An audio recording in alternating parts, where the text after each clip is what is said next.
तो जब हम फुटबॉल में ग्रेटेस्ट राइवलरीज की बात करते हैं तो बहुत सारे बड़े मैचेस हमारे दिमाग में आते हैं। Manchester United versus Liverpool, Barcelona versus real Madrid, river plate versus Boca Juniors.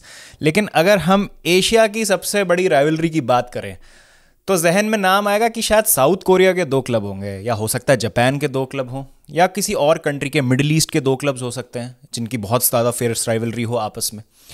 लेकिन एशिया की अगर हम बिगेस्ट राइवलरी की बात करें तो वो हमारी ही देश में खेली जाती है। The most fierce rivalry of Asian football is Mohun Bagan versus east Bengal.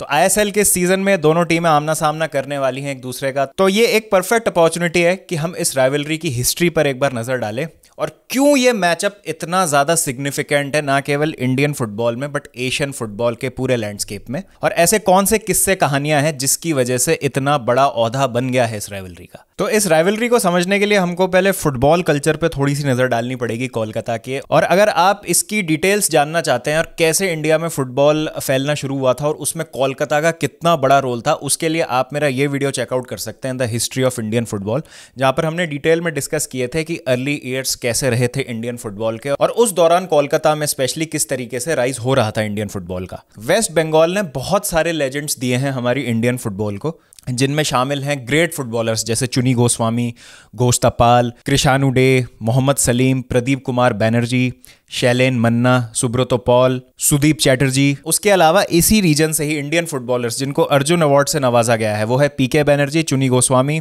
Arun लाल घोष, प्रसून बैनर्जी, सुधीर कर्माकर, शांति मलिक, सुब्रता भट्टाचार्य, दीपक कुमार मंडल और सुब्रता पाल। तो कोलकाता डार्बी को बोरो मैच भी कहा जाता है, और जब ये दोनों टीमें आपस में खेलती हैं आमने सामने, जब इनका मुकाबला होता है तो आप कह सकते हैं कि पूरा समा थम जाता है इंडियन फुटबॉल फैंस की, सबकी नज़र, ना केवल वेस्ट बंगाल के फैंस की बट पूरे इंडियन फुटबॉल फैंस की नज़र जो है इस फिक्सचर पर रहती है। इन दोनों क्लब्स के बीच में राइवलरी 100 साल से भी ज़्यादा पुरानी है, और जैसा मैंने वीडियो के शुरुआत में कहा कि इस राइवलरी को the fiercest rivalry of Asian football भी कहा जाता है। इन दोनों टीम्स के बीच में पहला मैच खेला गया था 8 अगस्त 1921 को कूच बिहार कप में, जो 0-0 के ड्रॉ पे खत्म हुआ था। अब देखिए, जितनी भी राइवलरीज होती है, फुटबॉल राइवलरीज स्पेशली जो एक शहर या एक रीजन से निकलती हैं, उनमें 2-3 चीजें आपको कॉमन मिलेंगी अलग अलग राइवलरीज में अराउंड द वर्ल्ड। जैसे अगर हम रिवर प्लेट और बोका जूनियर्स की बात करें तो वो एक सोशियो इकोनॉमिक राइवलरी है, जहां पर एक हिस्सा जो है वो काफी वेल टू डू है, दूसरा हिस्सा जो है फैन बेस का वो इतना ज्यादा एफ्लुएंट नहीं है, या फिर क्लब के अर्ली फॉर्मेटिव ईयर्स में कुछ लोगों में आपस में मतभेद हो जाना जिसके कारण जो है एक दूसरा क्लब बनता है, जैसे हमको ये चीज एसी मिलान और इंटर मिलान में देखने को मिलती है। या फिर कभी कोई उस रीजन में कॉन्फ्लिक्ट हुई हो जहां पे एक रीजन के लोग एक पॉपुलेशन को रिप्रेजेंट करते हैं और दूसरे रीजन के लोग दूसरी टाइप की पॉपुलेशन को रिप्रेजेंट करते हैं, जो हमको देखने को मिलता है सेल्टिक वर्सेस रेंजर्स की राइवलरी में, जहां पे रेंजर्स नेटिव स्कॉटिश पॉपुलेशन को रिप्रेजेंट करती है, वहीं पे ही सेल्टिक्स रिप्रेजेंट करती है इमिग्रेंट पॉपुलेशन को।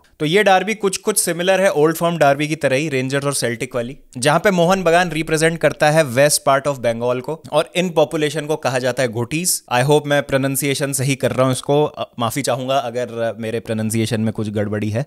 और यहीं पे East Bengal, as the name suggest, eastern part of Bengal की जो पॉपुलेशन है उनको रिप्रेजेंट करते हैं, जो कि प्री इंडिपेंडेंट बंगाल का हिस्सा थे, जिनको कहा जाता है बंगाल्स। अब इस डिफरेंस को समझने के लिए थोड़ा हमको हिस्ट्री में भी जाना पड़ेगा। इस राइवलरी के रूट्स आप कह सकते हैं तब डले थे जब बंगाल का पार्टीशन हुआ था 1905 में, जब India under the British rule था। तो बंगाल को दो पार्ट में डिवाइड किया था ब्रिटिश ने। वेस्टर्न पार्ट जो था उसको कहा जाता था बंगाल, और जो ईस्टर्न पार्ट था उसको कहा जाता था ईस्ट बंगाल। तो 1947 में जब इंडिया को इंडिपेंडेंस मिलती है ब्रिटिश रूल से, तो फिर से यहाँ पर पार्टीशन होता है, और ईस्ट बंगाल के जो लोग होते हैं वो माइग्रेट होके इंडिया की साइड वेस्ट बंगाल में आने लगते हैं। और उस टाइम पाकिस्तान के भी दो हिस्से होते हैं, वेस्ट पाकिस्तान और ईस्ट पाकिस्तान। तो ईस्ट पाकिस्तान जो कि ईस्ट बंगाल था, आज प्रेजेंट डे बांग्लादेश है। तो ये रूट्स हैं इस राइवलरी की कि किस तरीके से ये इस राइवलरी का जन्म होता है, कि जो नेटिव लोग हैं वेस्ट बंगाल के, जिनको गोटीज कहा जाता है, वो यहीं के ही रहने वाले हैं, और ईस्ट बंगाल के जो लोग हैं वो रिप्रेजेंट करते हैं माइग्रेंट्स को और उस पॉपुलेशन के हिस्से को जो पार्टीशन के टाइम में ईस्ट बंगाल से वेस्ट बंगाल में आए थे इंडिया की तरफ। तो इस तरीके से जो है रीजनलिज्म है इस राइवलरी में, और एक सोशियो इकोनॉमिक एंगल भी होता है बहुत सारी राइवलरीज में। तो यहाँ पर भी ये है कि इमिग्रेंट्स जो थे they were not that well to do, economically struggle कर रहे थे थोड़ा सा। ऑन दी अदर हैंड जो नेटिव गोटीज थे वो काफ़ी अच्छे थे और इकोनॉमिकली उनसे बेटर थे। तो ये भी एक रीज़न होता है कभी कभी कि क्यों जो है इस राइवलरी में अलग तरीके की डायनेमिक्स आपको देखने को मिलती है। तो इस वजह से ये बहुत ज़्यादा एक फियर्स राइवलरी है, और दोनों जो फैन बेसेस हैं, दोनों जो क्लब्स के कल्चर हैं, वो इन दोनों चीज़ों को रिप्रेजेंट करते हैं। मोहन बगान इंडिया का सबसे ओल्डेस्ट एग्जिस्टिंग क्लब है जिसकी स्थापना 1889 में हुई थी। अगेन, अगर आपको इसके बारे में ज़्यादा जानना है तो आप मेरा हिस्ट्री ऑफ इंडियन फुटबॉल वाला वीडियो रेफर कर सकते हैं। तो उस टाइम कैलकाटा में काफ़ी ज़्यादा ब्रिटिश इन्फ्लुएंस था और फुटबॉल कल्चर धीरे धीरे डेवलप हो रहा था। एक बहुत बड़ा मोमेंट था 1911 में मोहन बगान की हिस्ट्री में, और ना केवल मोहन बगान की हिस्ट्री में बट इंडियन फुटबॉल की हिस्ट्री में, जब मोहन बगान ने IFA शील्ड फाइनल में ईस्ट यॉर्कशायर रेजिमेंट को हरा के वो टाइटल अपने नाम किया था। और वो पहला इंडियन क्लब था जिसने एक ब्रिटिश टीम को हराया था, which was comprised entirely of Indians. सारे के सारे प्लेयर्स इंडियंस थे और सारे इंडियंस की एक टीम बना के ब्रिटिशर्स के अगेंस्ट एक ट्रॉफी जीतना, ये बहुत बड़ा मोमेंट था हमारे लिए उस टाइम। और जहां आप कह सकते हैं कि इस इवेंट ने थोड़ा सा वो फ्रीडम और इंडिपेंडेंस की जो चिंगारी थी उसको जलाने में मदद भी की। अब एक जो सबसे बड़ा कंट्रोवर्शियल मोमेंट था वो था 28 जुलाई 1920 को, जब जोरा बगान क्लब को मैच खेलना था मोहन बगान के अगेंस्ट कूच बिहार कप में। तो जोरा बगान जब आए फील्ड पे तो उनके star player Shailesh Bose team में नहीं थे और ऐसा बोला गया कि उनको यूं ही टीम से जो है बाहर कर दिया गया। कोई प्रॉपर रीजन नहीं दिया गया कि क्यों शैलेश बोस को इंक्लूड नहीं किया गया है टीम में, और ये बोला गया कि बस ऐसे ही इनको नहीं खिला रहे हैं मैच। जो वाइस प्रेसिडेंट थे उस समय जोरा बगान क्लब के, वो थे सुरेश चंद्र चौधरी, और वो उस समय एक इंडस्ट्रियलिस्ट भी थे। तो उन्होंने काफी बहस करी और लड़ाई करी और ये पूछा कि शैलेश बोस को क्यों नहीं इंक्लूड किया गया है इस टीम में। तो जब सुरेश चंद्र चौधरी को कोई जवाब नहीं मिला अपने प्रश्नों का कि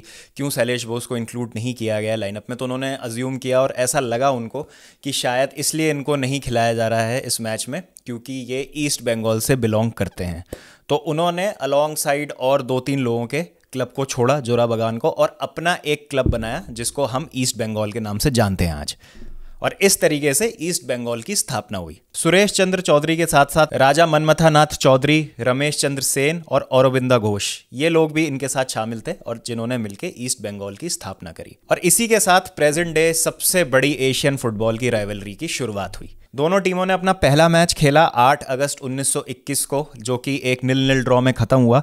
ये एक अनऑफिशियल मैच था कूच बिहार कप का, लेकिन पहला ऑफिशियल मैच हुआ था दोनों के बीच में 28 में 1925 को कैलकाटा फुटबॉल लीग में, जो मैच ईस्ट बंगाल ने 1-0 की स्कोर लाइन से मोहन बगान को हराया था। सालों साल बहुत कहानियां, किस्से और बहुत ही खतरनाक मैचेस हुए हैं इन दोनों टीम्स के बीच में।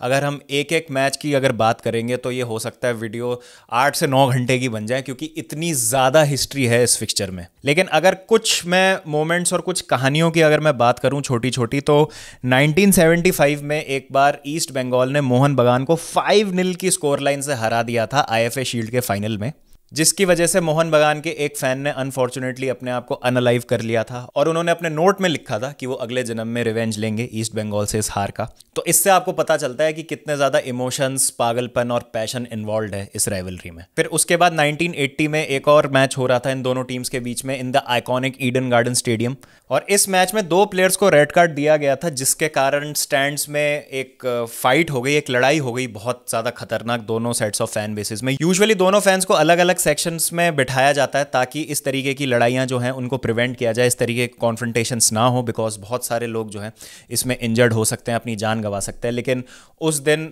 दोनों फैंस जो हैं उनमें किसी भी तरीके का डिवीजन नहीं था, और क्योंकि एक पार्टीशन नहीं था दोनों फैंस में और प्रॉपर पुलिस प्रोटेक्शन का भी इंतजाम नहीं था, जहां पर फिर एक भगदड़ मच गई, बहुत गंदी लड़ाई हुई दोनों फैन बेसिस के बीच में, और यहां पर 16 लोगों ने अपनी जान गंवाई स्टेडियम में इस भगदड़ के चलते, और इसको darkest day of Indian football भी कहा जाता है। यह हुआ था 16 अगस्त 1980 को ईडन गार्डन स्टेडियम कोलकाता में। 1997 में जब ईस्ट बंगाल के लिए बाईचुंग भूटिया ने हैट्रिक स्कोर करी थी इस फिक्चर में, तो उस दिन स्टेडियम में 1,33,000 लोग बैठे हुए थे, जो कि आज तक रिकॉर्ड है किसी भी इंडियन स्पोर्टिंग इवेंट की अटेंडेंस के लिए। यहाँ पर एक और जो छोटी सी चीज़ मैं ऐड करना चाहता हूँ कि सेलिब्रेटरी डिशेस भी दोनों टीम्स की अलग हैं। जहाँ पर ईस्ट बंगाल के फैंस को हिल्सा फिश बहुत पसंद है, तो जब ईस्ट बंगाल कोई मैच जीतती है तो यहाँ पर हिल्सा फिश बना के उसको सेलिब्रेट किया जाता है। और यहीं पर जब मोहन बगान फैंस कोई मैच जीतते हैं तो गोल्दा चिंगरी नाम की एक प्रॉन फिश की डिश होती है, उसको बना के सेलिब्रेट करते हैं। तो यहाँ पर भी आप देख सकते हैं कि डिफरेंसेस हैं जिस तरीके से सेलिब्रेशन होती है, और फूड चॉइसेस में भी।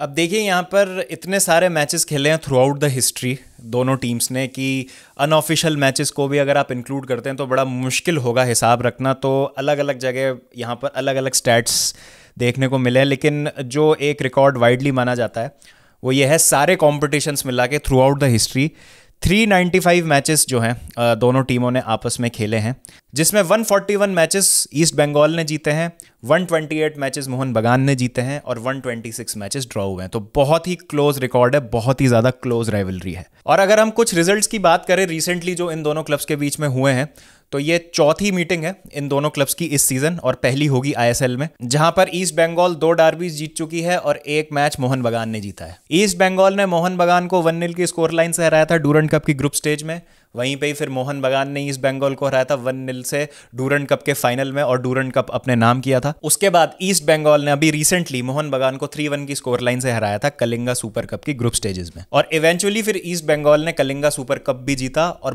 12 साल के बाद कोई मेजर ट्रॉफी अपने नाम की। तो मोहन बगान इस समय के हैं the current defending champions of the ISL title. Recently Mohan बगान ने अपने कोच जुआन फरांदो को सैक किया और उनकी जगह आए हैं Antonio Habas. Antonio Habas already 2 ISL titles जीत चुके हैं एटीके के साथ 2014 और 2019-20 में। तो क्या इस सीजन भी वो मोहन बगान को गाइड कर सकते हैं टुवर्ड्स द ग्लोरी? अगर हम इस फिक्सचर में सबसे ज्यादा गोल स्कोर करने वाले प्लेयर की बात करें तो वो है बाईचुंग भूटिया, जिन्होंने दोनों ही टीमों के लिए अपनी फुटबॉल खेली है।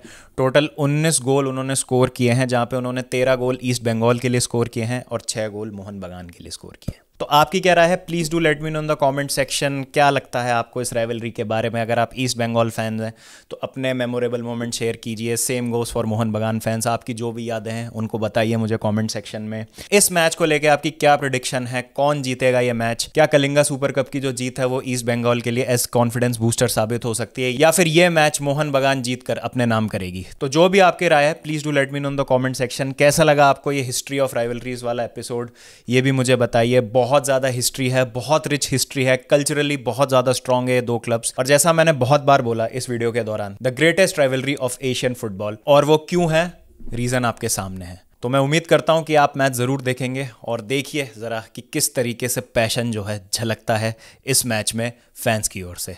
मिलते हैं आपसे जल्दी, जब तक ध्यान रखिए अपना। Take care and piece.